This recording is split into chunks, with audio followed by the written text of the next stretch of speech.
Hi folks, in this video I'm going to be making a leather sheath for my Enzo Trapper knife that I made in my last video. So I'm going to be using 3 to 3.5mm veg tanned leather, which I think is the equivalent of 8 to 9 ounce leather in the American measurements. So watch along and see how I get on.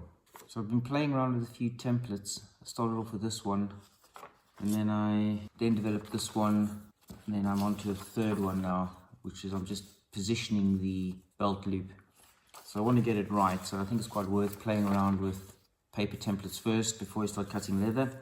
I'm sort of going along the lines of this style of sheath, which you may have seen on my previous video on the LT Wright knife. So where the belt loop flows in from the back piece rather than being stitched on as a separate one, it loops over from the back. I quite like the square cut with the double row of stitching there, so I'm going for that sort of look. And this is the Adventure Sworn sheath, which has also got that flowing piece where the belt loop flows over from the back piece.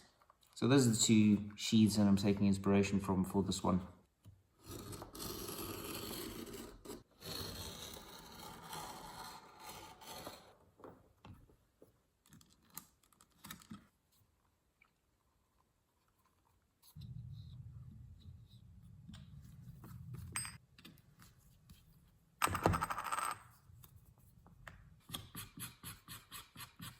Something I'm trying to keep in mind is these areas of the work that I won't have access to later. In this case, once I've glued that and that over, it's going to be very hard to get access to these edges here. So my plan is I'm going to run the edge bevel around here and also burnish them before I actually do any major glue up. And the other thing I'll need to do is make sure that I glue and stitch that loop first before, so I can then access to dye the inside and also to stitch. Obviously it's easier if it's flat.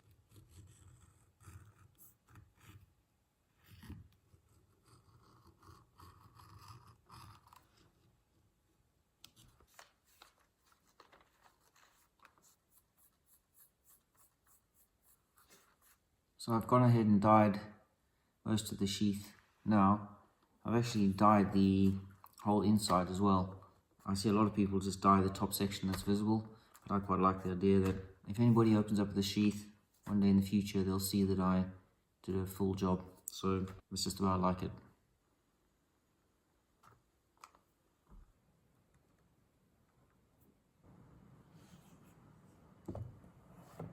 Well, the glue's been curing overnight, so I've just taken off the clamps, done a test with the knife. It fits in quite nicely. So my next step now, I'm going to true up these edges, probably on the belt grinder. Then once I've done that, I'll do the stitching, and then I can finish off the edges.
So the last few steps, I just dyed the edge, did the stitching, burnished the edge, and pretty much done now. So I was thinking originally of wet molding this one, but it's actually such a good fit at the moment.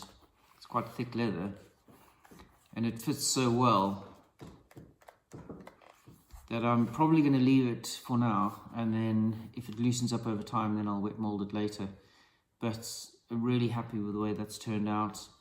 And you know, as I was saying in the video on the knife, really, if you want to get yourself a really good quality bushcraft knife, this is one of the best ways of doing it.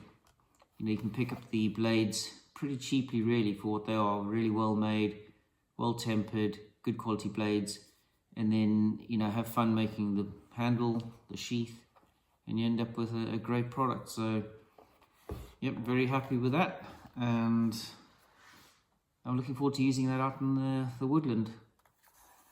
But I think if anyone's interested in, you know, making their own, hopefully this is of some sort of interest.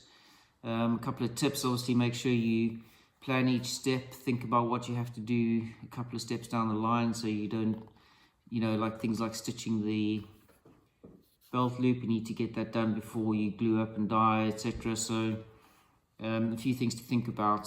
I spent some time on my template, as I said, making sure that it was going to be exactly right. A lot of the time I spent was orientating the belt loop in position in relation to the knife. So it's worth taking the extra time, and yeah, that's it. So hopefully you guys found that interesting, and hopefully it'll inspire some of you to do the same. And if so, you know, be happy to hear so in the comments. So once again, thanks for watching, and I'll see you next time.